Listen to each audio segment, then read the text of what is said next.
Yetkinlik yaşına çatmayanları cinayətə sövq edən şəxslər həbs ediliblər. Qlobalaz xəbər verir ki, paytaxtın mərkəzi küçələrində yetkinlik yaşına çatamayan 2 nəfərin insanlara yaxınlaşaraq əl çantaları və qiymətli əşyalarını talamaları barədə polisə məlumat daxil olub.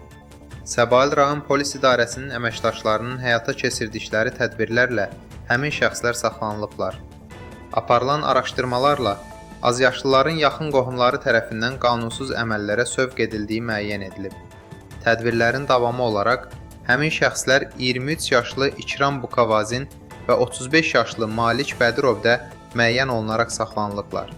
Onların azyaşlıları qeyd olunan qanunsuz əməllərə yönəltdikləri aparılan istintaq hərəkətləri ilə sübuta yetirilib.